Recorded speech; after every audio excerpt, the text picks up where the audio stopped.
गुरुर्ब्रह्मा गुरुर्विष्णु गुरुर्देवो महेश्वराय गुरुर्साक्षात् परब्रह्म तस्य विष्णुवे नमो नमः।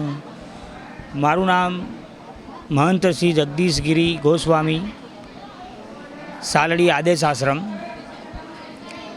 અમે દર બીજે અહીંયા બાળકોનો ભંડારો કરીએ છીએ અને ગુરુ પૂર્ણિમાનો દર વર્ષે આવો મેળાવડો કરી ભાવિ ભક્તો અહીંયા બધા પધારે છે અને ભાવથી બધા ભોજન લે છે।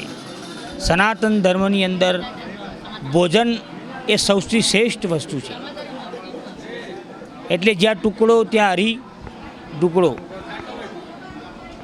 એટલે સાલડી ગામમાં આવા ગુરુ મહારાજ દુંદડીનાથ દાદાનો આશ્રમ હોય અને ભાવિ ભક્તો બધા પધારે એટલે અમારી ગજગજ છાતી ફૂલે છે અને ભોજન દરેકને આનંદ કરાવીએ છીએ। ગુરુ પૂર્ણિમાનો વિશેષ એવો કે આપણા હૃદયની અંદર જો પોતે પોતાની ઓળખાણ થઈ જાય પણ સદગુરુ વગર ઓળખાણ થાય નહીં। એટલે કીધું કે ગુરુ બિન જ્ઞાન ન ઉપજે, ગુરુ બિન મિટે ન ભેદ, ગુરુ બિન સંશય ના ટળે, તમે વાંચો ચારે વેદ। એટલે સદગુરુ જોડે ચાવી છે જ્ઞાનની, સદગુરુ જોડે ચાવી છે।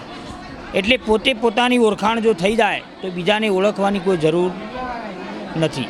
એટલે પરમાત્મા આપણા હૃદયમાં જ બિરાજમાન છે અને દરેક સાધુ સંતો એવું જ કહે છે, એવો સંદેશો આપે છે પબ્લિકને કે ભાઈ તમે પોતે પોતાની ઓળખાણ કરો તો તમને સ્વયં પ્રકાશ તમારા દેહની અંદર દેખાશે। બસ આ ગુરુ પર્વ છે, આ ગુરુ મહિમા છે। દરેક વ્યક્તિના જીવનમાં એક ગુરુનું ખાસ મહત્વ હોય છે। શા માટે ગુરુની જરૂરિયાત? ગુરુ એટલે હોવા જોઈએ કે આપણે ક્યાંય ભટકાઈ ના જઈએ, બીજી કોઈ જગ્યાએ ખોટા માર્ગે ના જઈએ, એટલે ગુરુની જરૂર છે। સાચો માર્ગ ગુરુ બતાવે। હા, સાચો માર્ગ ગુરુ બતાવે।